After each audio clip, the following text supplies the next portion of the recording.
Caribbean flashpoint today? Well, Russian military plane land in Cuba as the US tensions rise. And let me explain it to you on Times XP this time. Imagine the scene for a moment here. A large Russian cargo aircraft very quietly landed at military airfield in Cuba.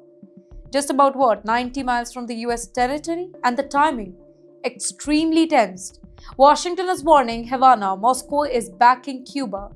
And suddenly, the Cold War memories, they are whispering back in global politics. So let's unpack what's really happening here. Let's talk about the flight that set off the alarm bells. A Russian Ilyushin Second 76 military aircraft, it reportedly landed at San Antonio de los Banos Air Base, located south of Havana.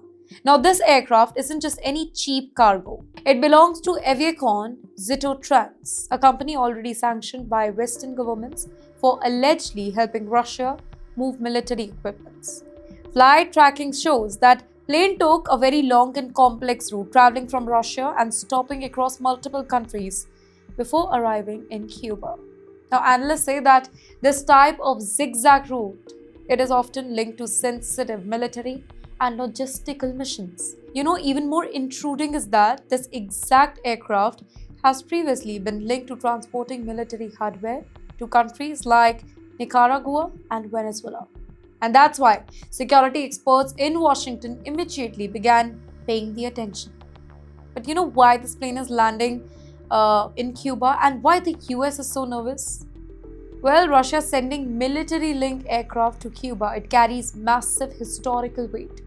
According to the Cold War era, Cuba was one of Moscow's most important allies in the Western Hemisphere. Well, the US and Soviet Union nearly went to nuclear war in 1962 during the Cuban Missile Crisis, when Soviet weapons they were stationed on the island.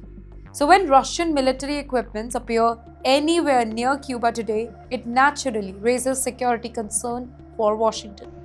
Now, it's not just about one aircraft, it's about the symbolism. It's about the strategic message. And yes, at the very same time, the US pressure on Cuba has been increasing. Washington has threatened stronger economic measures like potential restrictions that are targeting the energy supply to the island. And in the meantime, Cuban officials say that communication channels with the US, it still exists, but tensions remain high and full dialogue hasn't begun.